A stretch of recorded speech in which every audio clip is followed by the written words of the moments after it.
Right, hello. We're reading Harry Potter and the Chamber of Secrets.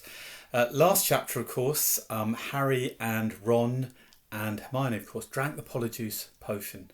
And we'd been building up to that for a long time. Anyway, something went wrong with Hermione. We'll come back to that later. Harry and Ron, of course, got into the Slytherin common room and were able to speak with Draco Malfoy. And it turns out he's not the heir to Slytherin and he doesn't know who is. So they know that, at least. They went back and found out that Hermione had not changed into Millicent Bulstrode, but into a cat. And that was very upsetting for her. And she had to go to the sick bay. And she's still there. So we'll pick the action up in chapter 13, The Very Secret Diary. Hermione remained in the hospital wing for several weeks. There was a flurry of rumour about her disappearance when the rest of the school arrived back from their Christmas holidays, because, of course, everyone thought that she had been attacked. So many students filed past the hospital wing trying to catch a glimpse of her that Madame Pomfrey took out her curtains again and placed them around Hermione's bed to spare her the shame of being seen with a furry face. Harry and Ron went to visit her every morning. When the new term started, they brought her each day's homework. If I'd sprouted whiskers, I'd take a break from work, said Ron, tipping a stack of books onto Hermione's bedside table one evening. Don't be silly, Ron. I've got to keep up, said Hermione briskly. Her spirits were greatly improved by the fact that all the hair had gone from her face and her eyes were turning slowly back to brown. I don't suppose you've got any new leads, she added in a whisper, so that Madame Pomfrey couldn't hear. Nothing, said Harry gloomily. I was so sure it was Malfoy, said Ron, for about the 100th time. What's that? Asked Harry, pointing to something gold sticking out from under Hermione's pillow. Just a get-well card, said Hermione hastily, trying to poke it out of sight, but Ron was too quick for her. He pulled it out, flicked it open and read aloud. To Miss Granger, wishing you a speedy recovery from your concerned teacher, Professor Gilderoy Lockhart, Order of Merlin, 3rd class, honorary member of the Dark Force Defence League and 5 times winner of Witch Weekly's Most Charming Smile Award. Ron looked up at Hermione, disgusted. You sleep with this under your pillow? But Hermione was spared answering by Madame Pomfrey, sweeping over with her evening dose of medicine. Is Lockhart the smarmiest bloke you've ever met, or what? Ron said to Harry as they left the dormitory and started up the stairs towards Gryffindor Tower. Snape had given them so much homework, Harry thought he was likely to be in the 6th year before he finished it. Ron was just saying he wished he had asked Hermione how many rat's tails you were supposed to add to a hair-raising potion when an angry outburst from the floor above reached their ears. That's Filch, Harry muttered as they hurried up the stairs and paused out of sight, listening hard. You don't think someone else has been attacked, said Ron tensely. They stood still, their heads inclined towards Filch's voice, which sounded quite hysterical. Even more work for me, mopping all night like I haven't got enough to do. No, this is the final straw. I'm going to Dumbledore. His footsteps receded, and they heard a distant door slam. They poked their heads around the corner. Filch had clearly been manning his usual lookout post. They were once again on the spot where Mrs. Norris had been attacked. They saw at a glance what Filch had been shouting about. A great flood of water stretched over half the corridor, and it looked as though it was still seeping from under the door of Moaning Myrtle's bathroom. Now Filch had stopped shouting. They could hear Myrtle's wails echoing off the bathroom walls. Now what's up with her? Said Ron. Let's go and see, said Harry, and holding their robes over their ankles, they stepped through the great wash of water to the door, bearing its out-of-order sign, ignoring it as always, and entered. Moaning Myrtle was crying, if possible louder and harder than ever before. She seemed to be hiding down her usual toilet.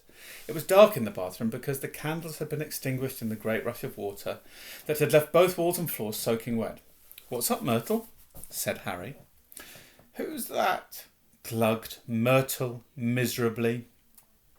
Come to throw something else at me? Harry waded across to her cubicle and said, Why would I throw something at you? Don't ask me, Myrtle shouted, emerging with a wave of yet more water which splashed onto the already sopping floor. Here I am, minding my own business, and someone thinks it's funny to throw a book at me. But it can't hurt you if someone throws something at you, said Harry reasonably. I mean, it'd just go right through you, wouldn't it? he had said the wrong thing. Myrtle puffed herself up and shrieked, "Let's all throw books at Myrtle because she can't feel it. 10 points if you can get it through her stomach. 50 points if it goes through her head. Well, ha, ha, ha. What a lovely game." "I don't think." "Oh, well, who threw it at you anyway?" said Harry. "I don't know. I was just sitting in the U-bend, thinking about death. It fell right through the top of my head," said Myrtle, glaring at them. "It's over there. It got washed out." Harry and Ron looked under the sink where Myrtle was pointing. A small, thin book lay there. It had a shabby black cover and was as wet as everything else in the bathroom. Harry stepped forward to pick it up, but Ron suddenly flung out an arm to hold him back. "What?" said Harry. "Are you mad?" said Ron. "It could be dangerous." "Dangerous?" said Harry, laughing. "Come off it. How could it be dangerous?" "You'd be surprised," said Ron, who was looking apprehensively at the book. "Some of the books the ministry's confiscated, Dad's told me. There was one that burnt your eyes out, and everyone who reads Sonnets of a Sorcerer spoke in limericks for the rest of their lives. And some old witch in Bath had a book that you could never stop reading. You just had to wander around with your nose in it, trying to do everything one-handed, and..." All right, I've got the point," said Harry. The little book lay on the floor, nondescript and soggy. "Well, we won't find out unless we look at it," he said, and he ducked round Ron and picked it up off the floor. Harry saw at once that it was a diary, and the faded year on the cover told him it was 50 years old. He opened it eagerly. On the first page he could just make out the name, T.M.Riddle, in smudged ink. "Hang on," said Ron, who had approached cautiously and was looking over Harry's shoulder. "I know that name. T.M.Riddle got an award for special services to school 50 years ago. "How on earth do you know that?" said Harry in amazement. "Because Filch made me polish his shield about 50 times in detention," said Ron resentfully. "That was the one I burped slugs all over. If you'd wiped slime off a name for an hour, you'd remember it too." Harry peeled the wet pages apart.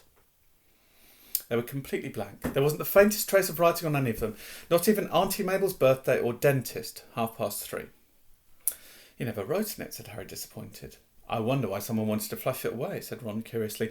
Harry turned to the back cover of the book and saw the printed name of the newsagents in Vauxhall Road, London. "He must have been Muggle-born," said Harry thoughtfully, "to have bought a diary from Vauxhall Road." "Well, it's not much use to you," said Ron. He dropped his voice. 50 points if you can get it through Myrtle's nose. Harry, however, pocketed it. Hermione left the hospital wing, de-whiskered, tailless and fur-free at the beginning of February. It's actually quite a long time. On her first evening back in Gryffindor Tower, Harry showed her T.M.Riddle's diary and told her the story of how they had found it. "Oh, it might have hidden powers," said Hermione enthusiastically, taking the diary and looking at it closely. "If it has, it's hiding them very well," said Ron. "Maybe it's shy. I don't know why you don't chuck it, Harry." "I wish I knew why someone did try to chuck it," said Harry. "I wouldn't mind knowing how Riddle got an award for special services to Hogwarts either." "Could have been anything," said Ron. "Maybe he got 30 owls or saved a teacher from the giant squid. Maybe he murdered Myrtle. That would have done everyone a favour." But Harry could tell from the arrested look on Hermione's face that she was thinking what he was thinking. "What?" said Ron, looking from one to the other.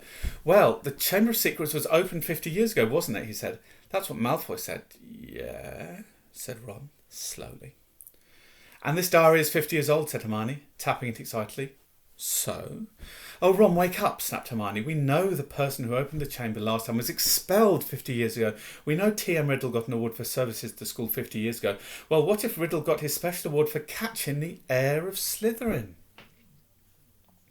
His diary would probably tell us everything, where the chamber is, how to open it, and what sort of creature lives in it. The person who's behind the attacks this time wouldn't want that lying around, would they?"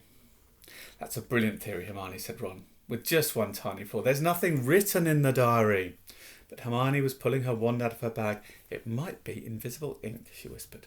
She tapped the diary 3 times and said, "Apparition." Nothing happened. Undaunted, Hermione shoved her hand back into her bag and pulled out what appeared to be a bright red eraser. "It's a revealer. I got it in Diagon Alley," she said. She rubbed hard on January the 1st. Nothing happened.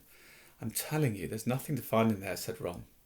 "Riddle just got a diary for Christmas and couldn't be bothered filling it in." Harry couldn't explain, even to himself, why he didn't just throw Riddle's diary away. The fact was that even though he knew the diary was blank, he kept absent-mindedly picking it up and turning the pages as though it was a story he wanted to finish.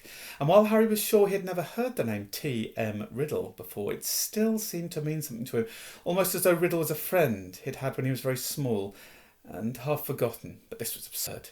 He'd never had friends before Hogwarts. Dudley had made sure of that.